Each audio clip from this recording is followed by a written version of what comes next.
오늘 말씀 제목 따라합니다. 사랑만 하며 살 수 없을까? 미국의 헬렌 켈러 여사를 아실 것입니다. 태어난 지 19개월 때 심한 병을 앓아서 볼 수도 없고 들을 수도 없고 말할 수도 없는 3중 장애를 가진 그런 어린 소녀가 캄캄한 생활을 해나갔어요. 7살 때 감사하게 그의 인생을 바꾼 선생님 앤 셜리반을 만나게 됩니다. 3일만 볼 수 있다면 하나님이 만든 세상과 셜리반 선생님의 얼굴을 보고 싶다고 할 정도로 셜리반 선생님은 그녀에게 있어 아주 큰 사랑의 화신처럼 여겨졌습니다. 헬렌 켈러의 글 중에 이런 내용이 있어요. 나를 처음 만나주시던 날 선생님은 나를 안고 방에 들어가 예쁜 인형을 손에 쥐어주었다. 그리고 내 손바닥에 인형이라고 글씨를 써주셨다. 내가 인형이라는 단어를 쓰게 되었을 때 나는 몹시 흥분하여 어머니에게로 달려갔다. 어머니, 내가 글씨를 쓸 수 있어요 라고 외쳤다. 며칠 후 셜리반 선생님은 내 손바닥에 물방울을 떨어뜨리며 물이라고 써주셨다. 그렇게 나는 수십 수백 개의 단어를 배워 나갔다. 그러던 어느 날 선생님은 내 손바닥에 사랑이라는 단어를 쓰셨다. 나는 선생님께 물었다. 선생님, 사랑이 뭐예요? 사랑 여러분, 사랑은 무엇입니까?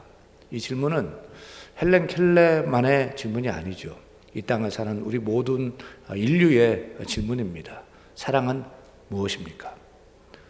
사랑이라는 말은 언제나 우리 가슴을 설레게 하는 말이에요. 이렇게 기분 좋은 사랑만 하며 살 수 없을까요? 우리 시대에 많은 문제가 일어나고 있는데 그 문제의 요인은 대부분 사랑의 결핍 때문인 것 같습니다.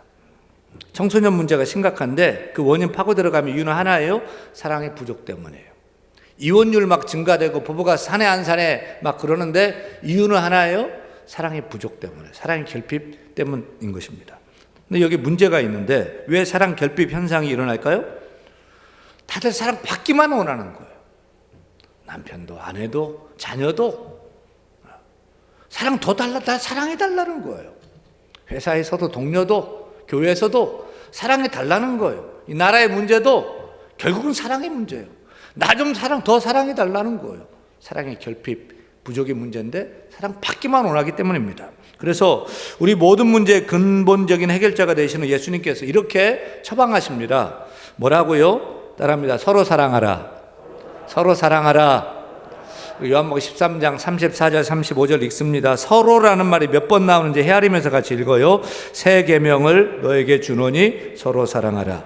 내가 너희를 사랑한 것 같이 너희도 서로 사랑하라. 너희가 서로 사랑하면 이로써 모든 사람이 너희가 내 제자인 줄 알리라. 서로 사랑하라, 서로 사랑하라. 명령 몇 번 나와요? 3번 나와요. 새 계명을 너에게 주노니 서로 사랑하라. 내가 너희를 사랑한 것 같이 너희도 서로 사랑하라. 너희가 서로 사랑하면 이로써 모든 사람이 너희가 내 제자인 줄 알리라. 사랑 여러분, 서로 사랑하십시다. 서로 사랑하십시다. 서로 사랑해야 됩니다. 성경을 보면 항상 서로 사랑해요. 짝사랑은 없어요. 일방적인 사랑은 없어요. 항상 서로 사랑합니다. 에베소 5장에 보면 부부관계를 얘기하면서 먼저 아내들이여 자기 남편에게 복종하기를 주께 하듯 하라. 그리고 끝입니까? 아니요. 그 다음에 남편들아 아내 사랑하기를 그리스도께서 교회를 사랑하심 같이 하라. 부부가 서로 존경하고 서로 사랑할 것을 말합니다. 그 다음에는 자녀들아 주 안에서 너희 부모에게 순종하라. 이것이 옳으니라. 그리고 끝입니까? 아닙니다. 그 다음에 아비들아 또 아비들아 너희 자녀들을 노엽게 하지 말고 오직 주의 교훈과 훈계로 양육하라. 부모와 자녀가 서로 인정하고 서로 사랑할 것을 바랍니다.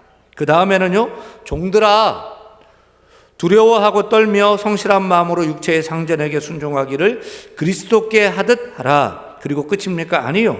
종에게 명령했어요. 그 다음에는요 상관에게 명령합니다. 상전들아 너희도 선을 행하고 유업을 그치라. 할렐루야. 성경은 일방통행이 아니에요. 쌍방통행이에요. 서로 존중하라, 서로 존경하라, 서로 인정하라, 서로 사랑하라. 그러기 위해서는 먼저 사랑하는 사람이 필요합니다. 먼저 손 내미는 사람이 필요한 것이죠. 먼저 손 내밀고 먼저 사랑을 주어야지 상대방도 그 사랑을 받고 사랑을 할 것이 아닙니까? 그래야 함께 서로 사랑하는 길을 열 수가 있어요. 그런데 그 먼저 사랑을 누가 해야 될까요? 누가 해야 될까요? 그 먼저 사랑의 테이프를 믿는 우리가 끊어야 될 줄로 믿습니다. 우리가 먼저 사랑함으로 서로 사랑함의 길을 열어야 될 줄로 믿습니다. 왜요? 우리가 먼저 사랑을 받았기 때문에 그래요. 요한일서 4장 19절 말씀 보니까 같이 읽습니다. 우리가 사랑함은 그가 먼저 우리를 사랑하셨음이라고 했습니다. 우리가 하나님을 사랑했습니까? 아니에요. 하나님이 먼저 우리를 사랑해 주신 줄 믿으시면 아멘. 사랑하는 여러분, 창세기 3장에 보면 범죄한 아담이 죄를 짓고 숨습니다. 그때 하나님이 먼저 아담을 찾아갑니다. 아브라함도 그가 먼저 하나님을 믿은 것이 아닙니다. 우상을 만드는 가정에서 태어난 그 아브라함의 고향 하란에 있을 때 하나님이 그를 먼저 찾아가셨어요. 그리고 먼저 믿음을 주시고 그를 믿음의 조상으로 만드셨어요. 지금도 마찬가지예요. 내가 하나님을 먼저 찾은 게 아니에요. 하나님의 죄인된 우리를 먼저 찾아와 주신 줄 믿으시면 아멘. 하나님 먼저 사랑을 베풀어 주신 줄 믿으시면 아멘. 예수님도 우리가 죄인 되었을 때 우리를 먼저 사랑해 주셔서 우리 죄를 위해서 십자가에 달려 죽으셨음을 깨달아야 될 줄로 믿습니다. 그래서 주님의 그 먼저 사랑으로 우리가 예수 믿게 되었어요. 주님의 그 먼저 사랑으로 영죽을 죄에서 깨끗함, 죄사함을 받게 된 거예요. 주님의 그 먼저 사랑으로 죽음에서 생명으로 옮겨져 구원을 얻게 된 것이고요. 주님의 그 먼저 사랑 때문에 지옥 백성이 아니라 천국 백성 되었고 천국 백성으로 살고 하나님의 자녀가 된 줄 믿으시길 바랍니다. 이러한 놀라운 축복은 내가 뭘 해서 얻은 게 아니에요. 주님이 먼저 사랑해 주시고 먼저 주셔서 우리는 거저 받은 것뿐이에요. 이렇게 하나님께 사랑을 먼저 한 몸에 받은 우리가 이제는 그 받은 사랑을 이웃에게 나눠줘야 되지 않겠습니까? 먼저 사랑을 베풀어야 되지 않겠습니까? 믿는 우리가 먼저 사랑함으로 사랑의 물꼬를 열어야 되지 않겠습니까? 내가 먼저 어떻게 하느냐는 관계에 있어서 굉장히 중요합니다. 어느 날 개 한 마리가 수백 수천 장의 거울로 둘러싸여 있는 거울의 방에 들어가게 됐어요. 거울의 방에 들어간 개는 그 다음날 죽은 사체로 발견이 되었습니다. 그 몰골을 보니까 공포에 질린 채 힘이 빠져 죽은 모습이었어요. 이유를 알고 보니 이렇습니다. 그 개는 거울의 방에 들어가자마자 보니까 수백 수천 마리의 개가 자기를 쳐다보고 있는 거예요. 깜짝 놀라서 짖었어요. 그런데 어떻게 돼요? 수백 수천 마리의 개가 일제히 자기를 보고 짖어대는 거예요. 무서워가지고 배에 힘을 주고 목에 힘을 주고 더 세게 막 짖었어요. 그래야 수백 수천 마리의 개가 배에 힘을 주고 목에 힘을 주고 자기를 보고 일제히 막 짖어대는 거예요. 결국 죽기 살기로 밤새 사투를 벌이며 짖어댔던 그 개는 그만 공포에 질려서 죽고 말았습니다. 그런데 만약 그 개가 처음 거울의 방에 들어갔을 때에 좀 긴장은 되었지만 그 꼬리를 흔들면서요 활짝 웃었다면 어떻게 됐을까요? 그러면 수백 수천 마리의 개가 자기를 보고 꼬리를 흔들면서요 활짝 웃어 주었을 것이 아니겠습니까? 우리가 사는 세상은 마치 거울의 방과 같습니다. 그 방에서 내가 짖어대면 사방에서도 나를 보고 막 짖어대는 거예요. 하지만 내가 활짝 웃으면은요 다 웃는 사람으로 나에게 화답해요. 내가 손 내밀고 내가 먼저 이해하고 내가 먼저 용서해주고 내가 먼저 사랑하면 세상 사람들은 나를 이해하고 사랑하고 용서하고 사랑하며 나아가게 될 줄로 믿습니다. 자, 여러분, 이를 위해서 사랑의 물꼬를 내가 먼저 트면 되는 거예요. 지금 거창한 사랑하자 이런 얘기가 아니에요. 먼저 가까운 사람부터 사랑을 시작하자는 거예요. 거기서부터 사랑의 물꼬를 열어 가자는 것입니다. 기독교 최고의 지성 중에 하나인 C.S. 루이스 교수가 이런 말을 한 적이 있습니다. 사람이 한 사람 한 사람 개개인을 사랑하는 것보다 인류를 사랑한다고 하는 거창한 타이틀을 열렬히 외치기 쉽다. 그러나 일반적인 면에서 모든 사람을 사랑한다는 것은 아무도 사랑하지 않는 것에 대한 변명일 뿐이다 고 했습니다. 이런 같은 맥락에서 정신분석가인 에리히 프롬은 비슷한 말을 했는데 잘 들어보세요. 내가 진실로 한 사람을 사랑한다면 나는 모든 사람을 사랑하고 전 세계 사람을 사랑하는 것이다. 내가 어떤 사람에게 나는 너를 사랑한다고 말할 수 있다면 나는 너를 통해서 모든 사람을 사랑하고 너를 통하여 전 세계를 사랑하고 너를 통하여 동시에 나를 사랑하는 것이다. 대단한 통찰이 있는 그런 얘기인 것입니다. 제가 우리 앞에 있는 최상돈 집사님을 사랑해서 좋아서 집사님 사랑합니다. 좀 수고 많습니다. 그러면 어때요? 기분 째지죠. 좋죠. 그래가지고 사랑해가지고 우리 최 집사님한테 집사님 사랑합니다 라고 하면 집사님 어때요? 기분 좋죠. 언제나 들어도 기분 좋은 말 사랑이잖아요. 최 집사님 우리 조정희 집사님한테 사랑한다고 고백하면 또 조정희 집사님도 좋고 이렇게 사랑의 동심원이 자꾸 커져나가는 거예요. 그 결과 내가 한 사람을 사랑했는데 여러분 모두를 사랑하는 것이 되고 또 다른 모든 사람을 사랑하는 것이 되고 그것이 우리나라 민족의 백성들을 사랑하는 것이 되고 전 인류를 사랑하는 것이 되고 그 사랑이 돌고 돌아가지고 결국 나를 사랑하게 되는 것이다 라는 사실을 조금이라도 깨달아지면 아멘 해보세요. 깨달아집니까? 그러므로 우리가 할 일은 내가 가까운 사람부터 사랑하면서 사랑의 물꼬를 열어가는 거예요. 아멘? 내 옆에 있고 내 눈앞에 보이는 그 사람, 그 형제를 사랑하지 못하면서 내가 보지 못하는 하나님을 어떻게 네가 사랑할 수 있느냐라고 사도 요한이 얘기하지 않습니까? 사랑 여러분, 내 앞에, 내 옆에, 내 뒤에 있는 형제 자매, 가까운 사람, 형제 자매를 사랑하시길 바랍니다. 우리는 남한테는 또 그럭저럭 잘 지내면서 가까운 사람한테 못 받고 아프게 하고 상처를 줄 때가 많아요. 가까운 데 있는 남편 사랑해 주세요. 아내 사랑해 주세요. 자녀를 막 대하지 마시고요. 상처받아요. 거부감, 거절감 느껴요. 사랑해 주시길 바랍니다. 교회에서도 마찬가지예요. 회사에서도 마찬가지예요. 세상에 나가서도 내 앞에 옆에 있는 가까운 사람부터 사랑하면서 사랑의 물꼬를 열어가는 저 여러분 다 되기를 간절히 축원합니다. 그런데 왜 서로 사랑하는 것이 새 계명일까요? 왜 서로 사랑이 새 계명일까요? 34절에 예수님께서 새 계명을 너에게 주노니 서로 사랑하라고 하셨어요. 옛 계명인 구약 성경도 구약 성경 한마디로 얘기하면 하나님 사랑, 이웃 사랑이잖아요. 십계명 한마디로 하면 하나님 사랑, 이웃 사랑이잖아요. 특별히 레위기 19장 18절 말씀 같이 읽습니다. 내 이웃 사랑하기를 내 자신과 같이 사랑하라. 이렇게 옛 계명 구약도 내 이웃 사랑하기를 내 자신같이 내 몸처럼 사랑하라고 했는데 왜 서로 사랑이 새 계명일까요? 그 해답을 34절에서 찾을 수 있습니다. 같이 읽습니다.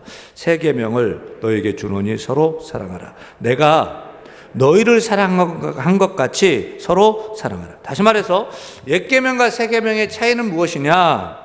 구약에서는 이웃을 사랑하는데 내가 기준이에요. 내가 사랑하는 거예요. 그래서 같은 민족 유대인들 내가 사랑하는 거고 나한테 잘해주는 사람 내가 사랑하는 거예요. 나에게 해를 끼치는 사람은요? 따라합니다. 눈에는 눈, 이에는 이. 보복하는 거예요. 하지만 예수님 말씀하시는 새 계명은 무엇입니까? 내가 너희를 사랑한 것 같이, 즉 예수님이 나를 사랑한 것 같이 서로 사랑하라. 내가 너희를 사랑한 것 같이, 이 의미는 예수님이 우리를 사랑한 것만큼 예수님이 우리를 사랑한 그대로. 근데 우리는 죄인이에요. 원수였어요. 그 죄인 원수를 주님이 사랑한 것처럼 사랑한 만큼 그 사랑한 대로 사랑하라는 거예요. 사랑의 기준이 내가 아니라는 것입니다. 사랑의 기준이 예수님이어야 한다는 것입니다. 사랑의 표준이 하나님이어야 된다는 것입니다. 여러분, 예수님의 사랑은 어떤 사랑이죠? 그 수준은 어떠하죠? 하나님의 사랑은 어떤 사랑이죠? 그 정도는 어떻지요? 로마서 8장 32절 보니까 자기 아들을 아끼지 아니하시고 우리 모든 사람을 위하여 내주시니가 그 하나님이 어찌 그 아들과 함께 모든 것을 우리에게 주시지 아니하겠느냐. 사랑하는 여러분, 우리 하나님은 자신의 하나밖에 없는 유아들 예수 그리스도를 우리에게 내어주신 미친 사랑, 미치도록 아름답고 미치도록 친절한 사랑을 베풀어 주신 거예요. 우리는 그 사랑받고 살게 된 줄 믿습니다.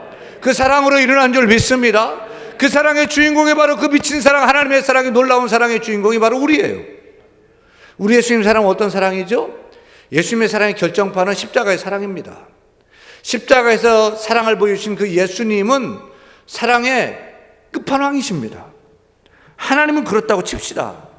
자기 하나밖에 없는 아들을 우리 살리려고 내어주셨다고 치자고요. 미쳤다고 치자고요. 그런데 우리 예수님은 당사자잖아요. 내가 왜 해요? 내가 왜 그렇게 해요? 그것들 위해서 난 못해요 라고 거부할 권리가 주님께는 있어요. 근데 예수님 하나님인데 우리 죄를 사랑하셔서 이 땅에 인간으로 오셨어요. 인간 몸을 입고 가장 가난하고 가장 낮고 가장 버림받고 소외된 사람들을 찾아가서 친구가 되어주시고 사랑해 주셔요. 만나는 병든 자를 고쳐주셔요. 행운과 진실함으로 사랑해 주셨어요. 그러더니 죄의 삭은 사망이고 피 흘림이 없은즉 사함이 없다는 그 율법의 말씀을 이루시려고 우리 죄를 대신 짊어지시고 죄가 하나도 없는 하나님이신 예수님이 십자가에 달려요. 거기서 물과 피를 다 쏟으시고 죽으셨어요. 그 십자가에 죽으신 그 대목에서 참 이해할 수 없는 것은 예수님이 당신을 십자가에 달아 죽인 그 원수를 위해서 용서의 기도를 간절히 하세요. 아버지여, 저들의 죄를 사하여 주옵소서. 자기들이 하는 것을 알지 못합니다. 이렇게 사랑으로 오셔서 이렇게 사랑으로 사시고 이렇게 사랑으로 죽으신 사랑의 끝판왕 되시는 예수님께서 이 땅에 계실 때 마지막으로 유언하신 말씀이 내가 너희를 사랑한 것 같이 너희도 사랑하라 유언의 말씀을 주셨습니다. 이 말씀을 붙들고 또 주님의 그 사랑을 경험하고 그 사랑을 보았던 주님의 애제자 사도 요한 선생님은 평생 주님처럼 사랑하기를 힘썼어요. 그가 마지막 말년에 에베소 교회에서 목회를 하셨는데 너무 늙고 힘이 없어서 설교하러 올라올 때 올라올 수가 없어요. 제자들이 부축해서 강단에 올라오면 언제나 똑같은 설교를 하시는 거예요. 자녀들아, 우리가 서로 사랑하자. 예수님이 사랑한 것처럼 우리도 사랑하자. 제자들은 답답해서 주님, 선생님, 왜 맨날 똑같은 말씀만 그렇게 하십니까? 그러자 사도 요한 선생님은 이렇게 대답하셨대요. 이것이 주님께서 우리에게 주신 새 계명이기 때문이다. 이 계명만 잘 지키면 우리는 주님의 모든 말씀을 이루는 것과 같다. 한국 컴패션 대표이신 서정인 목사님의 책 고맙다는 책에 이런 일화가 있습니다. 서정인 목사님이 백혈병을 앓고 있는 한 여자아이를 위해서 골수 이식 수술을 했어요. 당시에는 골수 이식을 해주려면 일주일을 입원해서 전신 마취를 하고 골반에 구멍을 뚫어서 주사기로 골수를 채취하는데 그만 의료사고로 큰일 날 뻔한 일을 겪은 거예요. 하지만 감사하게도 골수를 이식받은 아이의 건강이 회복이 되었습니다. 그런데 3개월이 지나서 아이의 병이 재발되었다는 연락이 왔고 다시 한번 골수 이식을 해줄 수 있겠느냐고 요청이 온 거예요. 그런데 문제는 이 아이는 이제 다른 사람의 골수를 이식받을 수 없고 목사님의 골수를 이식받아도 살아날 확률은 1%도 채 안 된다는 거예요. 그래서 병원에 입원에는 못하겠다라고 통보를 했습니다. 하지만 마음 한편에 부담감이 있어서 만나는 사람들에게 유도 질문을 해서 이번에는 하지 않아도 된다. 그런 확인을 늘 받고 싶어요. 그러면 어떻게 두 번이나 하겠습니까, 목사님? 목사님, 잘하셨어요. 몸도 약하시고 할 일도 많으신데요. 그러던 중에 에콰도르로 비전 트립을 갔는데 거기서 만난 그 장로님께도 그간의 이야기를 하셨어요. 하지 않아도 된다는 확인을 얻고 싶었는데 의외로 장로님은 목사님 하시지요 라고 하면서 이런 말씀을 하셨대요. 제 큰아이가 백혈병으로 오래전에 세상을 떠났습니다. 그 아이의 부모 심정은 말할 수 없이 힘들 것입니다. 그 아이가 살고 죽고를 떠나서 그 아이와 부모에게 하나님의 사랑을 전하는 기회가 되지 않겠습니까? 목사님은 호텔로 돌아와서 답답한 마음으로 하나님께 엎드려 기도하는데 하나님께서 이렇게 말씀하셨답니다. 만약 그 아이가 내 친딸이라면 네가 그렇게 포기하겠느냐? 1% 미만의 확률일지라도 네가 포기하겠느냐? 망치로 머리를 한 대 얻어맞은 기분이었는데 하나님께서 못을 박듯이 다시 한번 마음을 다시 올리셨어요.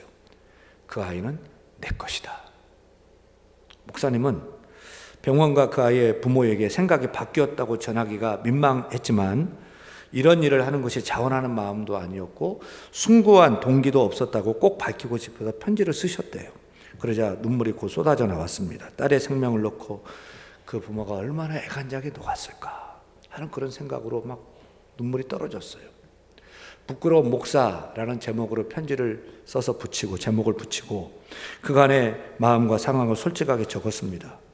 하나님의 마음에 항복했기에 골수이식을 한다고 전했습니다. 그리고 편지 끝에 이렇게 썼어요. 우리 예수님께 매달립시다. 아이가 죽고 사는 것은 하나님께 달렸습니다. 우리 예수님을 붙잡읍시다. 한국에 돌아온 후 병원에 가서 바로 이식 수술할 것을 준비하는데 아이의 어머니에게서 답장이 왔답니다. 5장이 긴 편지였는데 장마다 눈물이 떨어진 흔적이 보였습니다. 한 번도 아니고 2번이나 골수 이식을 해주셔서 감사합니다. 딸아이가 무균실에서 너무 고통스러워하고 있어 감사 편지를 쓸 겨를도 없었습니다. 목사님이 얘기하는 예수님이 누구인지는 모르겠지만 저도 매달리겠습니다. 기도하겠습니다. 어머니의 간절한 매달림과 기도는 응답받았습니다. 수술은 잘 되었고 건강은 찾았습니다. 그리고 온 가족이 교회에 나가 예수 믿게 되었고 그 아이의 아버지도 다른 아이를 위해서 골수 이식을 해 주었다고 합니다. 사랑 여러분, 우리도 사랑만 하며 살 수 없을까요? 우리는 나중심적이고 이기적이고 나밖에 모르는데 우리도 예수님처럼 사도 요한처럼 또 서정인 목사님처럼 그렇게 사랑하며 살 수 없을까요?